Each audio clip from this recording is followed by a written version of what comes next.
So now we're looking at how World War II ended and the impacts of the end of World War II on the next, multiple decades afterwards. We're going to be looking at the end of World War II and a period called the era of the Cold War. So let's look at the end of World War II. So near the end of World War II, Franklin Delano Roosevelt was elected for his fourth term as U.S. president. And this was back in the time before an amendment was added to the Constitution that limits people from being elected more than 2 times to the office of president. So before, I believe it was in the 1950s, an amendment was added. Before that, there was no limit on how many times a person could be elected president. But most people only ran to be elected 2 times because that was the precedent or the example set by George Washington. He ran and was elected 2 terms, and then he stepped down with this idea of not wanting one person to hold that high office like a king, right? But for Franklin Roosevelt, the major reason he continued to run and be elected was because the United States was going through this major period of the Great Depression and then right into World War II. And he had kind of proven his leadership ability in terms of the New Deals and then kind of the actions of preparing the military and then leading the U.S. into World War II after Pearl Harbor. But then in his 4th term in office, Franklin Roosevelt died while in office, and so his vice president, Harry Truman, automatically became president and oversaw the end of World War II. And that's Harry Truman. So there are 2 arenas that World War II was fought in by the United States. So one was the European theater, and that's where the U.S. was fighting primarily the Germany and Italy.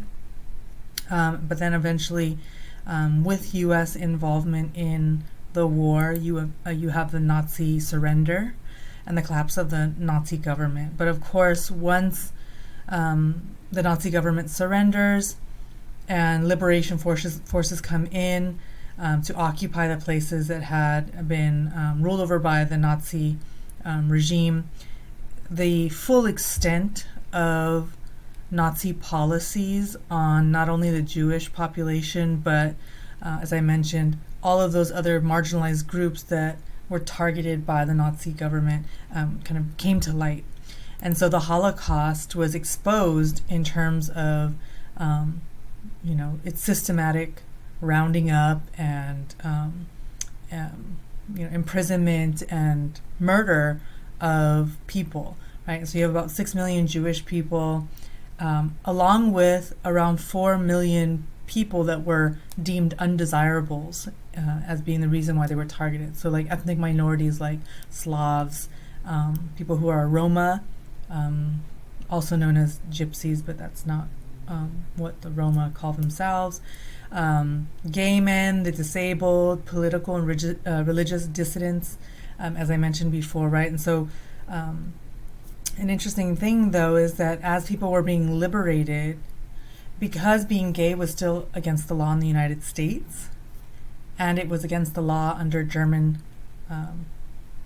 German government before the Nazi regime and then after the Nazi regime, those gay men who were put into the concentration camps by the Nazi regime were not freed from those death camps. Instead, they were just transferred to prisons as a result of kind of being on record as being gay, which was against the law at that time.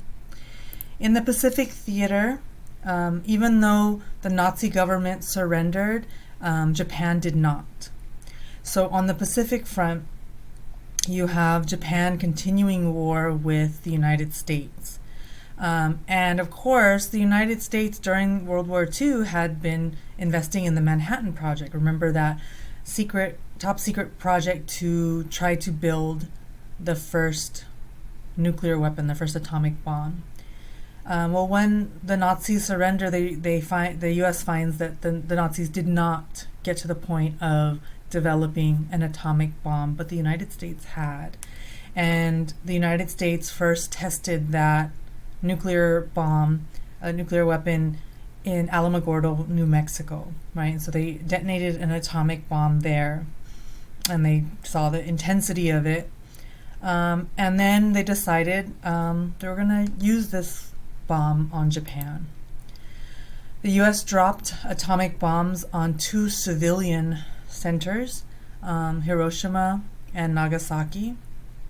The U.S. is the only country in the world to ever have used nuclear weapons on people in wartime, right, as a weapon. And so a lot of people say, like, oh, well, this was necessary to end World War II, and there's a lot of debate over this because Japan was actually willing to surrender and was in negotiations with the United States to broker a surrender. But the United States pushed forward they wanted an unconditional surrender, meaning they would not consider Japan's requests, for example, to be able to keep their emperor in power and so on. So in the midst of negotiations with Japan, the United States dropped these 2 very extreme weapons on civilian cities. And historians can look at that and say, there were other reasons for this other than, ending the war, because it was, not exactly necessary. One was to send a message to the Soviet Union, which had extremely tense relations with the United States, even though they're fighting on the same side.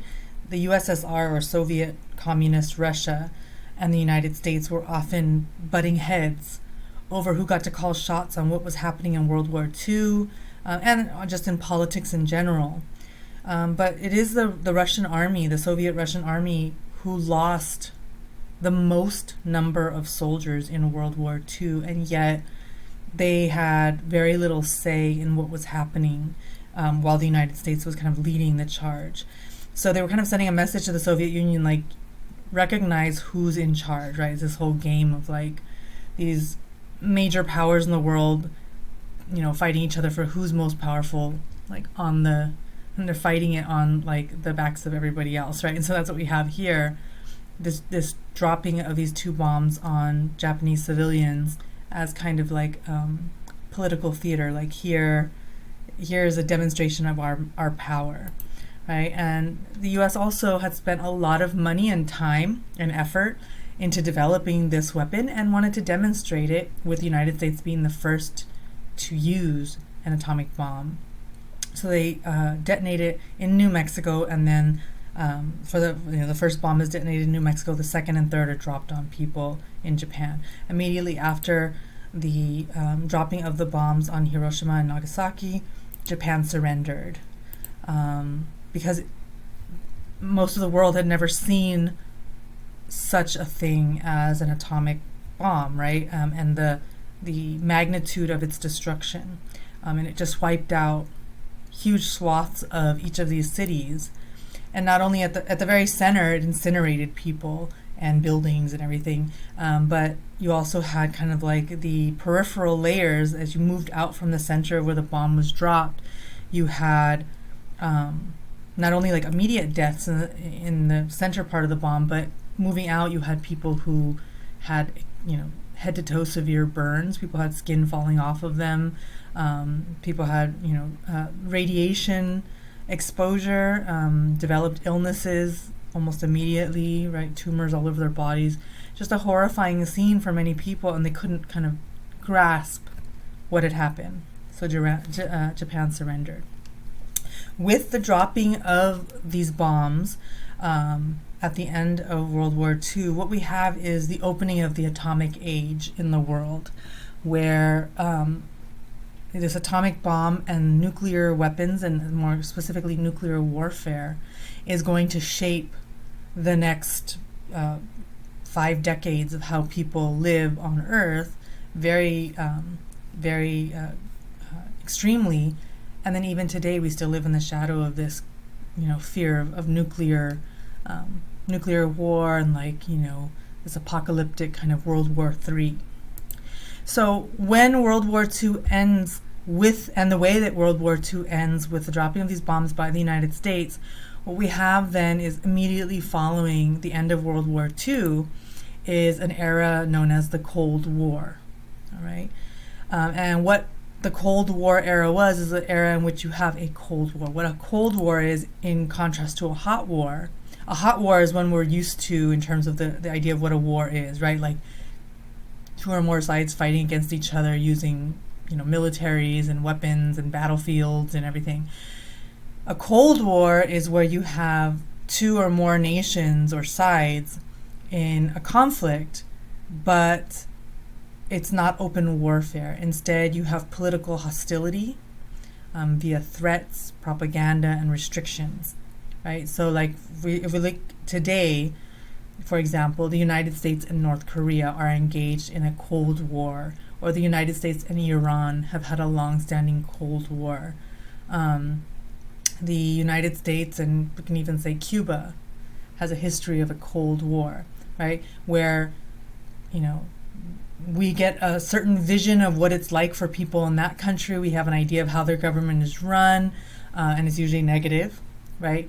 We do get a lot of propaganda that comes from our government and movies, and like who are the bad guys, international bad guys in a movie.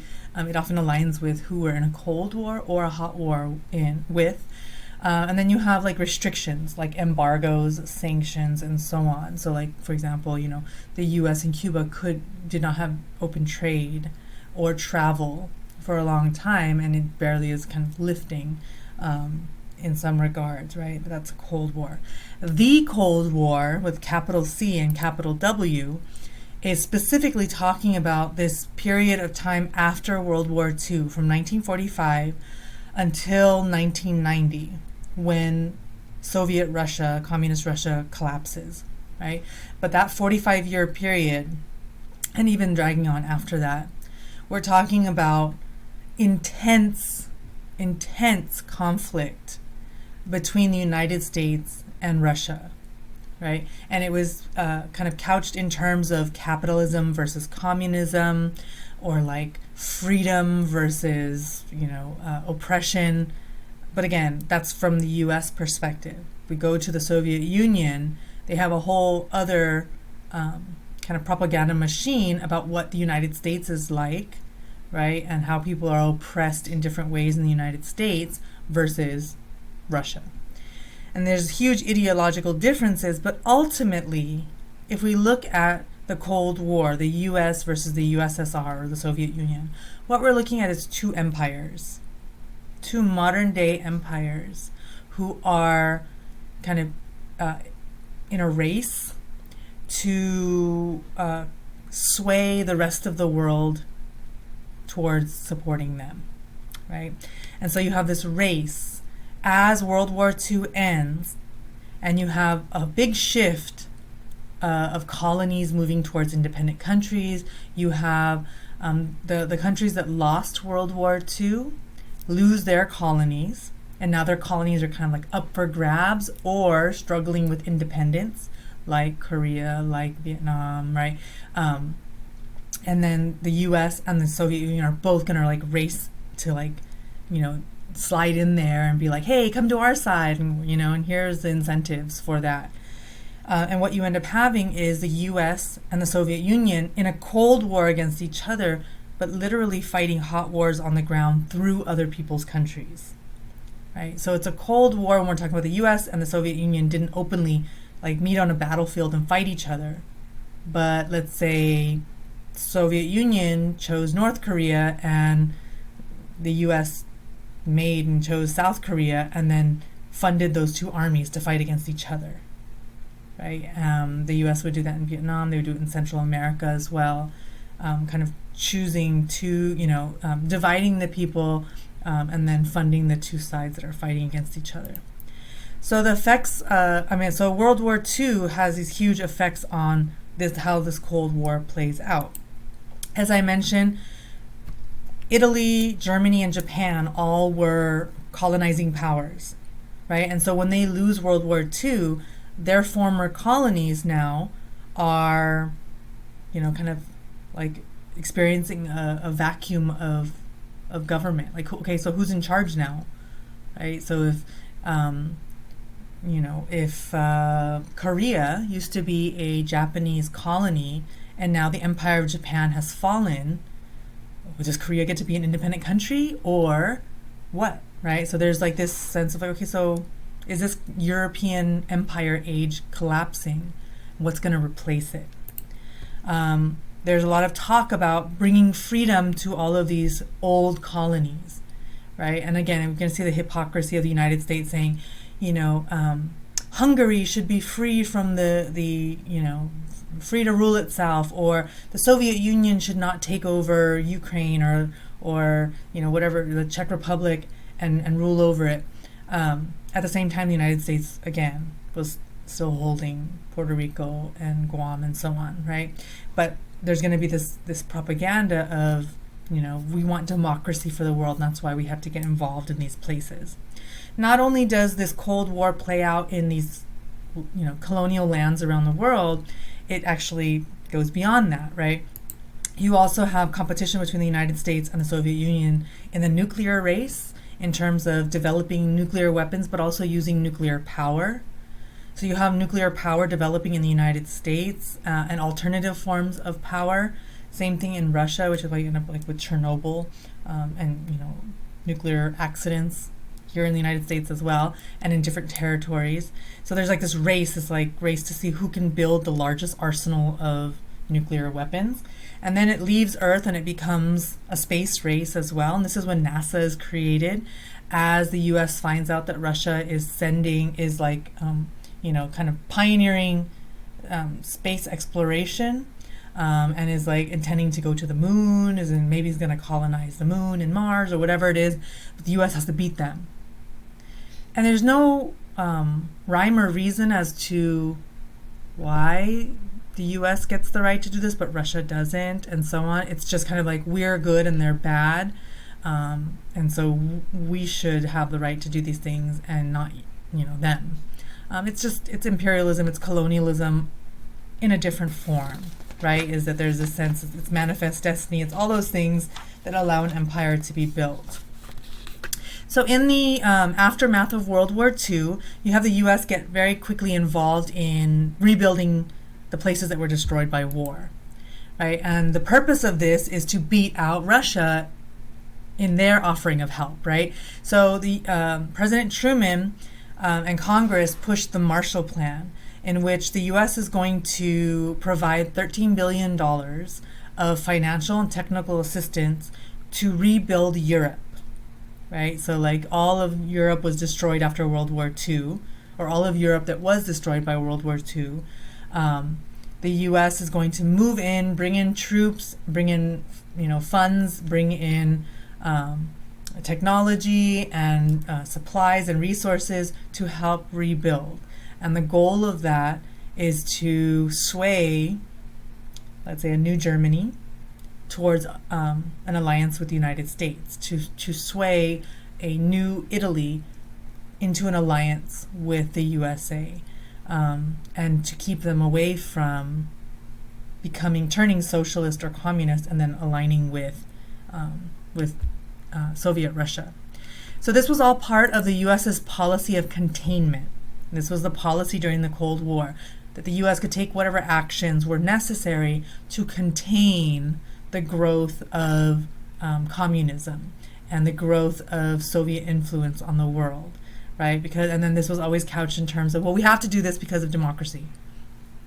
And so it's, if you're thinking, if we think about what we've already learned in this class, what allows for intervention, if we can think about the example of the Philippines, right? Is U.S. intervention in the Philippines on the grounds that they're going to fight Spain as a colonizer because independence and freedom is important. But then once the colonizer is gone, independence is not that important for the Filipinos anymore. Instead, they need to be ruled over. So you have this kind of the words of freedom and democracy being used, but the actions on the ground are really about strategic positioning, right? Creating alliances in especially important places around the world economically and that are resource rich, right? And so as the United States is trying to help rebuild Europe, the Soviet Union is also getting involved in certain places too and looking to expand its empire. But they're, butting heads with each other. They're on opposite sides, and the tension between the two countries is growing as decisions are being made about Europe. And so eventually what ends up happening is what you have is what is called the Iron Curtain gets created. And it's not literally an iron curtain.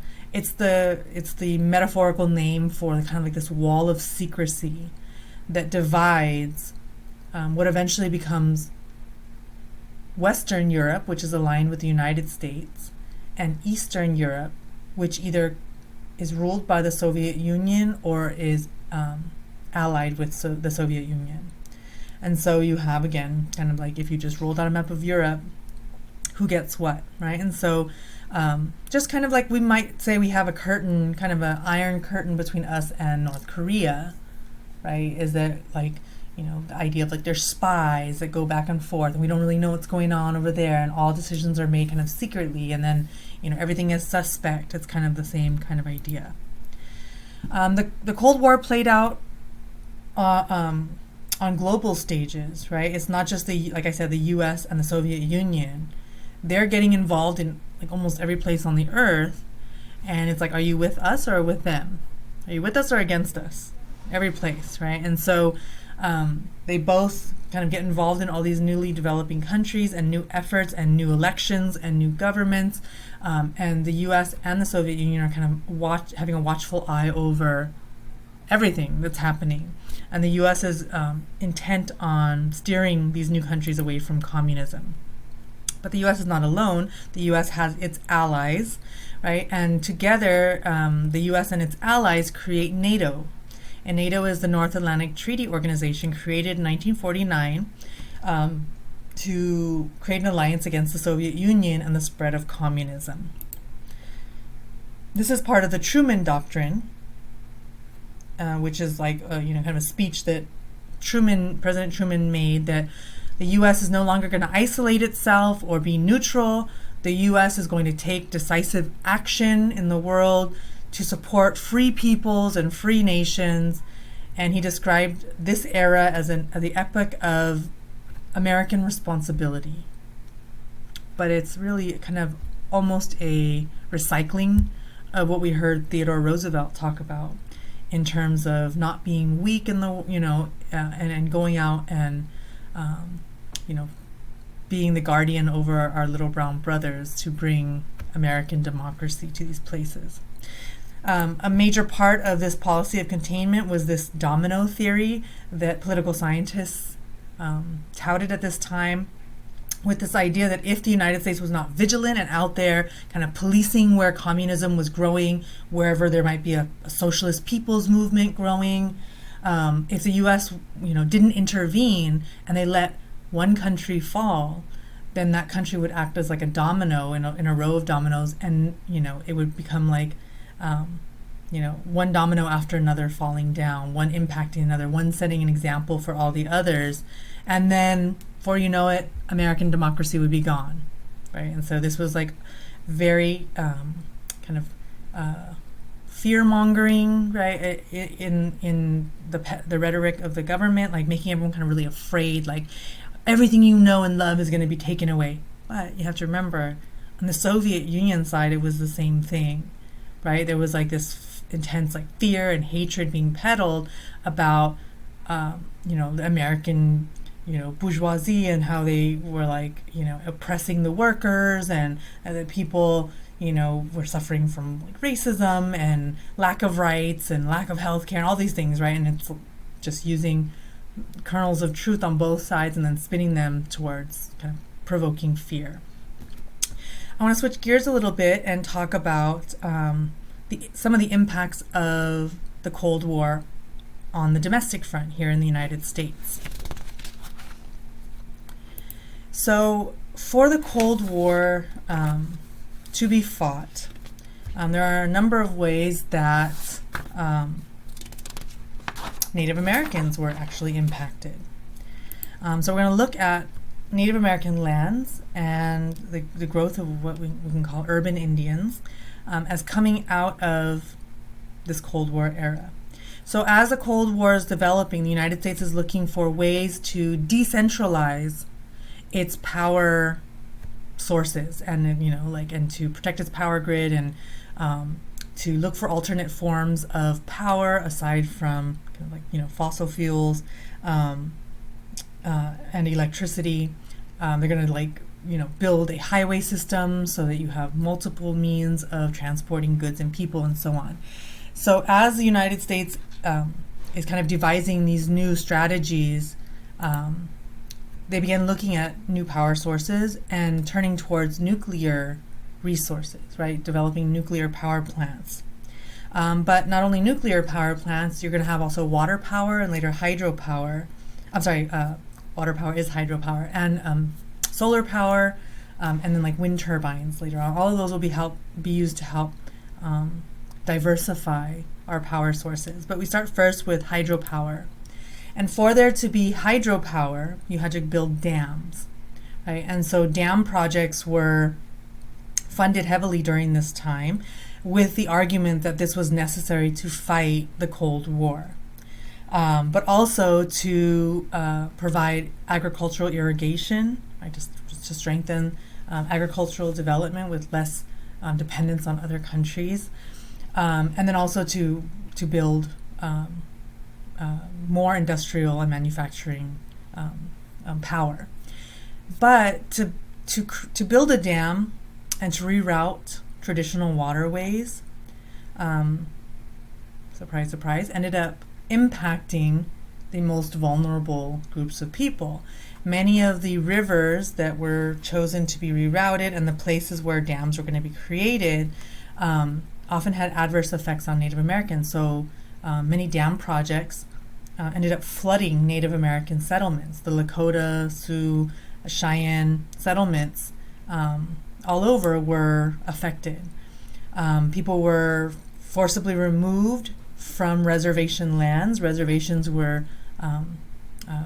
their boundaries were changed. The reservations were shrunk. Forced sales of reservation lands were made in order to develop these dam projects. And there was a lot of protests from Native folks about this. And this is, again, not a new issue. The same thing is still happening in terms of mining, in terms of oil pipelines being built, in terms of logging, right? These are things that are still impacting Native lands, but they're rationalized because they're necessary for national security or for, economic growth and stability.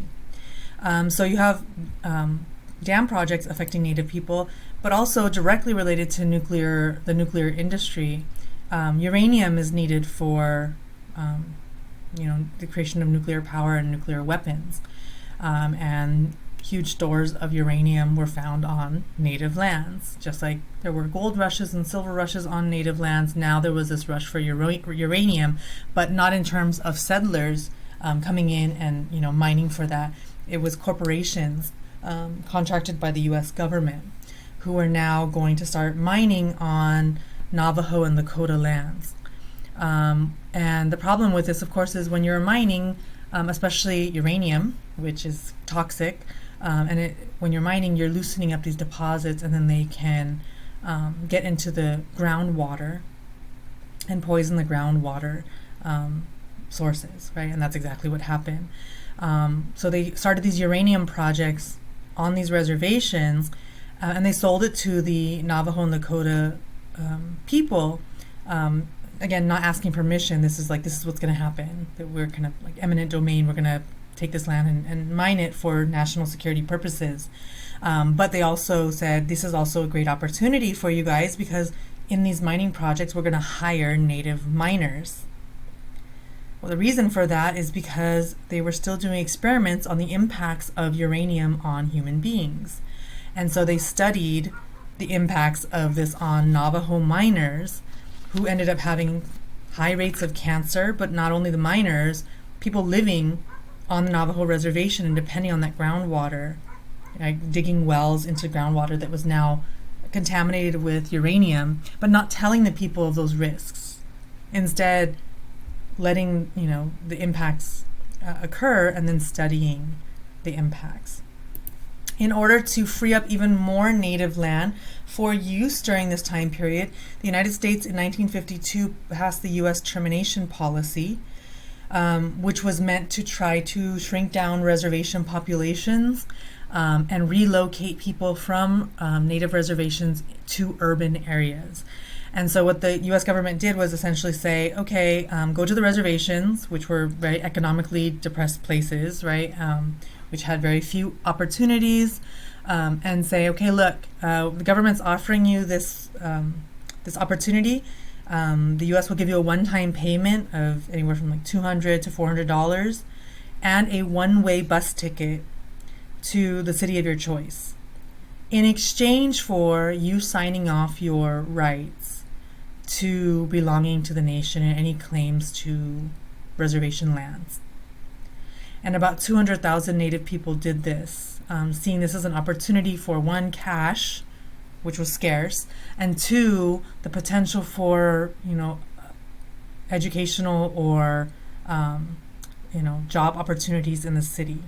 And so the Navajo and Lakota reservations are the largest and had the largest number of people leave the reservations as part of this policy, and they went from the Lakota reservation to Chicago, to Minneapolis in the Midwest. From the Navajo reservation, people went to Los Angeles and the Bay Area in large numbers from there. I wanted to share with you when we're just talking about this, I want to share with you an image that kind of illustrates the human side of these policies. It's a very moving picture.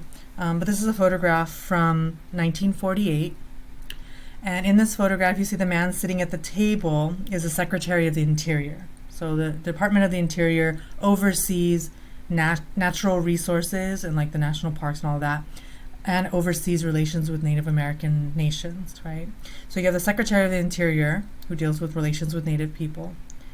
Here, the man with his hand covering his face is George Gillette, who is the chairman of the Fort Berthold Indian Tribal Business Council of these three tribes, the Mandan, the Hidatsa, and the Arikara, which are up in the Dakotas. And this is the moment he has to sign over or oversee the signing over of 155,000 acres of reservation lands in North Dakota in order to build Garrison Dam and Reservoir. And so when we're talking about kind of like, oh, this is progress for the United States, this is the loss of ancestral lands and deep pain for many people who had already faced a lot of deep pains at the hands of the U.S. government.